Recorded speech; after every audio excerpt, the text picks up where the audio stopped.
नमस्कार साथियों, मैं अनुकुल द्विवेदी आशा आईसीएस के YouTube चैनल आशा आईसीएस वर्चुअल एकेडमी पे एक बार फिर से आप सभी का जोरदार स्वागत करता हूं।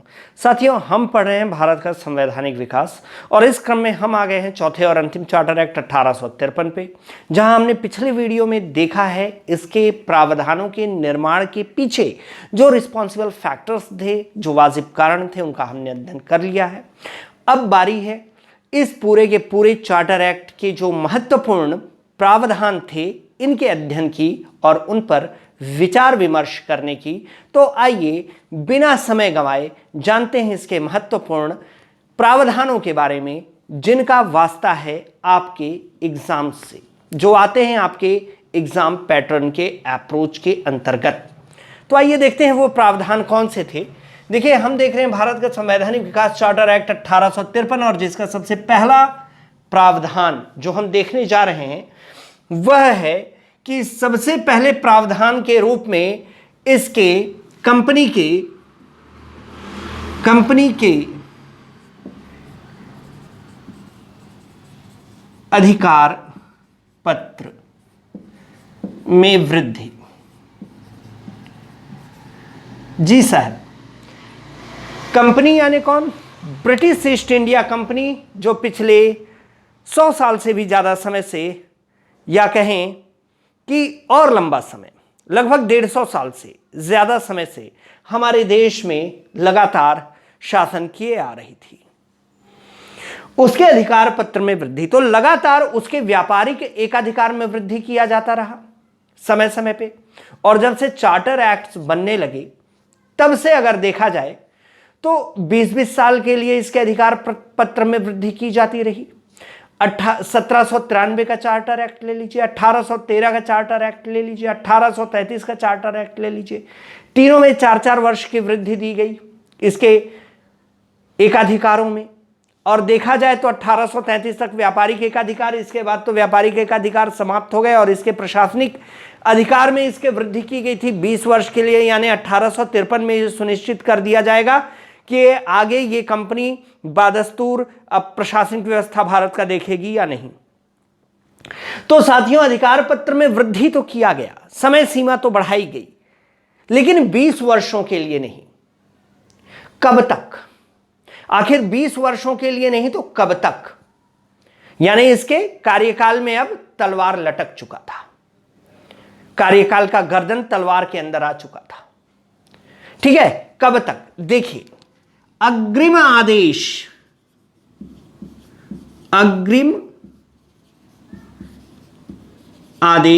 तक, मतलब जब तक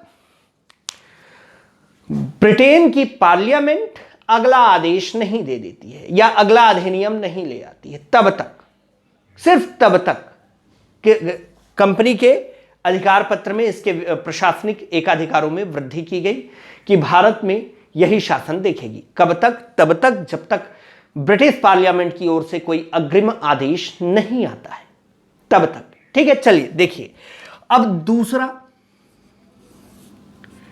क्या किया गया। देखिए, दूसरा किया गया, भारत में प्रतियोगी, भारत के लिए जो भी जिम्मेदार पदों पर नियुक्ति होगी उसके लिए प्रतियोगी परीक्षाओं का आयोजन। जिम्मेदार पदों पर नियुक्ति हेतु प्रतियोगी परीक्षा, बस यहीं तक। ठीक है, यहीं से कॉम्पिटिटिव एग्जाम्स का प्रचलन शुरू हुआ पदों पर नियुक्ति के लिए, जिसकी तैयारी आज भी आप कर रहे हैं। ऐसा ही एग्जाम शुरू हुआ था 1853 के अधिनियम के एक प्रावधान के तहत। तो साथियों, आप देख सकते हैं कि भारत में जो भी जिम्मेदार पदों पर अब नियुक्ति की जाएगी, चाहे वो कोई ब्रिटिश हो या इंडियन हो, उसे प्रतियोगी परीक्षा के बाकायदे प्रणाली से गुजरना होगा, तभी वो किसी पद पर पहुंच सकेगा। तो यहां पर योग्यता बहुत आवश्यक हो गई थी व्यक्ति में होना। ठीक है, और दूसरी चीज क्या कर दी गई कि इस प्रतियोगी परीक्षा के आयोजन के लिए एक प्रतियोगी परीक्षा आयोग का निर्माण किया गया, जिसका अध्यक्ष लॉर्ड मकाले को सबसे पहली बार बनाया गया। और इस आधार पर यह जो आयोग की नियुक्ति की गई, यह 1854 में की गई। कब की गई? 1854 में। स्वाभाविक है, 1 साल लग गए करते करते। ठीक है, तो यह हुआ। तीसरा क्या देखेंगे कि जब अब पदों की नियुक्ति प्रतियोगी परीक्षाओं के माध्यम से होनी थी, अर्थात कंपनी के वो अधिकार जिसके तहत वो अधीनस्थ अधिकारियों की नियुक्ति करके भारत में प्रशासनिक व्यवस्था संचालित करवाती थी, अब ये अधिकार कंपनी से छीन करके किसको दे दिया गया? प्रतियोगी परीक्षाओं हेतु जो आयोग बना उसे दे दिया गया। अब वो नियुक्ति करेगी। तो इसका मतलब किसी भी प्रकार की नियुक्ति से कंपनी का अधिकार समाप्त। जी हां, यहां तक कि आपको बता दें,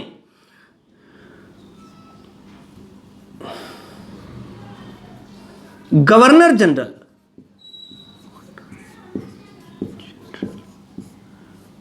और परिषद के सदस्यों की नियुक्ति। देखिए, इस संबंध में भी एक प्रावधान आया साहब। वो कौन सा है देख लीजिए, पूरा तो नहीं लिख रहा हूं, बहुत टाइम लग जाता है। गवर्नर जनरल की नियुक्ति भी अब क्या होगा? पूर्ण रूपेण कंपनी नहीं कर पाएगी, ईस्ट इंडिया कंपनी नहीं कर पाएगी, या उसके जो भी संचालक मंडल, डायरेक्टर मंडल जो भी थे उसके, और नियंत्रक मंडल, वो अब नहीं कर पाएंगे, बल्कि इसकी जिम्मेदारी किसको दे दी गई? क्राउन को दे दी गई। अब क्राउन के सहमति के बिना कंपनी किसी भी प्रकार से भारत में किसी नए गवर्नर जनरल को नहीं भेज सकेगी, या उसके यहां तक कि उसके परिषद के सदस्यों की नियुक्ति का अधिकार भी किससे छीन लिया गया? ईस्ट इंडिया कंपनी से छीन लिया गया। और यह अधिकार अब किसको दे दिए गए? क्राउन को स्थानांतरित कर दिए गए। तो यह हुआ साहब। अगला नियम आप देखें जो चौथा है, बंगाल के लिए लेफ्टिनेंट गवर्नर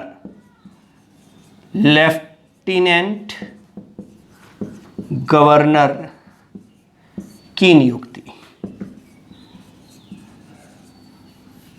यार मैं 4 मात्रा एक पे लगा देता हूं, क्या है ना, दिमाग आगे भागते रहता है। चलिए कोई बात नहीं। तो देखिए, बंगाल के लिए एक लेफ्टिनेंट गवर्नर की नियुक्ति या लेफ्टिनेंट जनरल की नियुक्ति, आप समझ सकते हैं। ठीक है, अब यहां पर इसके पीछे जो बेसिक कारण था वो क्या था? देखिए, हम 1833 के संवैधानिक सुधार में पढ़ चुके थे कि अब बंगाल के गवर्नर जनरल को संपूर्ण भारत का गवर्नर जनरल माना जाएगा, ऐसा पढ़े थे।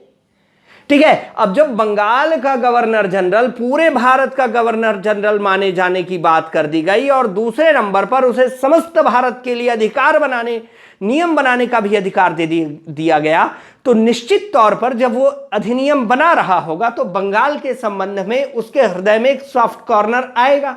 बंगाल को ज्यादा तवज्जो देगा, बाकी स्टेट्स को कम तवज्जो देगा। ठीक है, तो ऐसी दशा में क्या किया गया था कि इस पक्षपात से बचाने के लिए भारत को गवर्नर जनरल को पूरे भारत की जिम्मेदारी दी गई। अब बंगाल से उसका संबंध तोड़ दिया गया और बंगाल में एक अलग से लेफ्टिनेंट गवर्नर की स्थापना कर दी गई, ताकि बंगाल के संबंध में किसी भी पक्षपात से बचा जा सके और पूरे भारत के लिए एक जैसे रूल रेगुलेशन बनाए जा सके। ठीक है, चलिए अगला देखते हैं। ब्रिटेन में एक विधि आयोग की स्थापना। देखिए साहब, ठीक है, ब्रिटेन में एक विधि आयोग की स्थापना की गई। कहने से क्या तात्पर्य है? देखिए, भारत में एक विधि आयोग की स्थापना तो 1833 में कर दी गई थी, जिसका दायित्व था कि भारत के संबंध में जो भी नियम बनाए जा रहे हैं उन्हें वो पूरा उनका कानूनन और जितना भी वैधानिक परीक्षण करके वो ब्रिटेन भेज सके पारित होने के लिए। लेकिन जब ब्रिटेन भेज दिया जाता था तो ब्रिटेन में कोई भी ऐसी संस्था नहीं थी जो उसकी औचित्य पे, उसके प्रासंगिकता पर कोई परीक्षण कर सके। तो इसके लिए ब्रिटेन में भी भारत से जाने वाले, भारत के विधि आयोग से जाने वाले किसी भी प्रस्ताव के कानूनी जांच के लिए ब्रिटेन में भी एक विधि आयोग का निर्माण किया गया। यह आपको याद रखना होगा साहब, ठीक है। इसके अलावा आइए देखते हैं अगला, छठवां नंबर। देखिए, जो छठवां नंबर है वो ये है, कंपनी के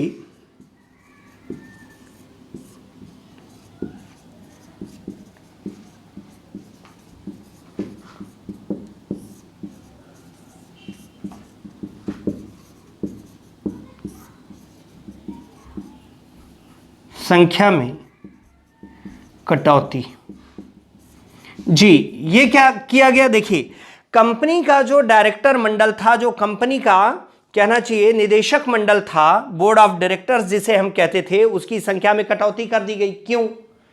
थोड़ा सा इसके देखा जाए तो आपको मैं बताऊं कि जहां बोर्ड ऑफ डायरेक्टर्स की संख्या में कमी की गई थी, उसके अधिकारों में भी कमी की गई थी, वहीं नियंत्रक मंडल के अधिकार कुछ बढ़ा दिए गए थे। ठीक है, खैर चलिए, अभी तो वो हम समालोचना में इस चीज को इंक्लूड करेंगे और आपको बताएंगे उसके ड्रॉबैक, मतलब जो भी भारत में कमियां हुई उसकी। अभी बहरहाल हम देख लेते हैं कंपनी के डायरेक्टरों की संख्या में जो कटौती की गई। तो पहले साहब कंपनी के डायरेक्टर्स की संख्या थी 24, जिसमें से -6 कर दिया गया और अब हो गए 18। ठीक है, अब इन 18 में से भी 6 की नियुक्ति कौन करेगा? क्राउन। 6 की नियुक्ति कौन करेगा साहब? क्राउन। ठीक है, मतलब ब्रिटेन का राजा या रानी, जो भी उस समय तत्कालीन अवस्था में पद पे बैठे होंगे, ठीक है, वो करेंगे साहब। और इसके अलावा इनकी जो बैठक होती थी, तो बैठक में इनका जो क्वारम नंबर है, यानी इनकी जो गणपूर्ति है, यह सुनिश्चित की गई 10, ताकि अगर ब्रिटेन का शासक कोई नियम, कोई रूल रेगुलेशन पारित कराना चाहता है डायरेक्टर्स के माध्यम से, तो अगर 10 सदस्य भी आए हैं तो ब्रिटेन के राजा या वहां का जो सर्वोच्च प्रधान है, उसके अपेक्षानुरूप नियम पारित हो सकें। इसलिए क्या किया गया? क्वारम नंबर इनका गणपूर्ति 10 कर दी गई। तो यह चीज याद रखेंगे। फिर इसके पश्चात देखिए, हां, ये जो सबसे अंतिम और सबसे महत्वपूर्ण मैं समझता हूं कि अधिनियम है, प्रावधान है, ऊपर का मिटका देता हूं, नीचे क्योंकि बहुत ज्यादा दिखेगा नहीं आप लोगों को, तो ऊपर का मिटका देते हैं इसके लिए।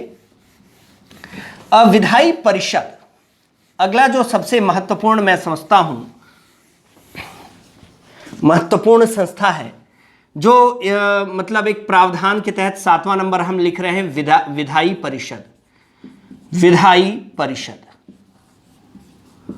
विधायी परिषद, या इसको कहते थे लेजिस्लेटिव काउंसिल। ठीक है, लेजिस्लेटिव काउंसिल। अब इसका कार्य क्या था? इसका कार्य था भारत के संबंध में जो भी नियम, कायदे, कानून बनाए जाने हैं, वो इसी विधायी परिषद के माध्यम से बनाए जाएंगे। लेकिन इसका नियंत्रण एक तरीके से देखा जाए तो किसके हाथों में रहेगा? गवर्नर जनरल के हाथों में रहेगा। ठीक है, इनकी सदस्य संख्या शुरू में, सदस्य संख्या शुरू में 12 सुनिश्चित की गई। अब इस 12 में कौन कौन रहेंगे? एक आपका गवर्नर जनरल,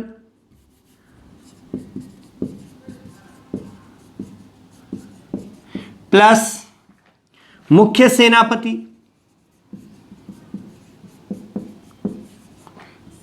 प्रोटोकॉल के अनुसार लिख रहे हैं, प्लस इसमें आ जाएंगे आपके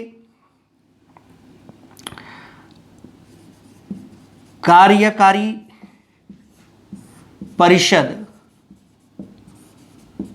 के 4 सदस्य, प्लस कलकत्ता सुप्रीम कोर्ट का मुख्य न्यायाधीश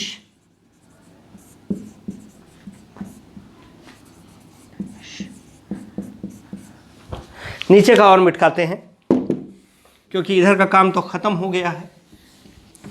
मेन है विधायी परिषद। देखिए आपको बहुत अच्छे से पढ़ना है क्योंकि यही आगे चल करके संसद में कन्वर्ट होगा। सुप्रीम कोर्ट का मुख्य न्यायाधीश कैसे होगा, अभी इसके लिए मैं एक वीडियो अलग से बनाऊंगा। प्लस इसके पश्चात आते हैं यही कलकत्ता सुप्रीम कोर्ट के एक उप न्यायाधीश,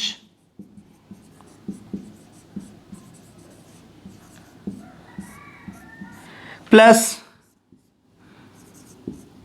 उत्तरी प्रांत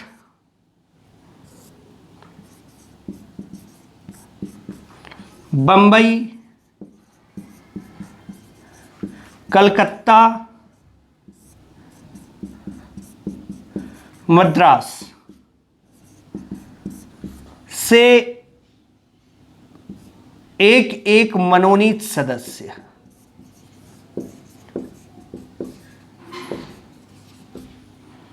एक एक मनोनीत सदस्य। देखिए नामित सदस्य आएंगे तो कौन कौन हो गए, एक गवर्नर जनरल, एक मुख्य सेनापति, 4 कार्यकारी सदस्य, कलकत्ता सुप्रीम कोर्ट का मुख्य न्यायाधीश, वहीं का एक उप न्यायाधीश, ठीक है। इसके अलावा हो गए उत्तरी प्रांत जिसमें आगरा और मेरठ का क्षेत्र शामिल था, बंबई, कलकत्ता, मद्रास से एक एक मनोनीत सदस्य।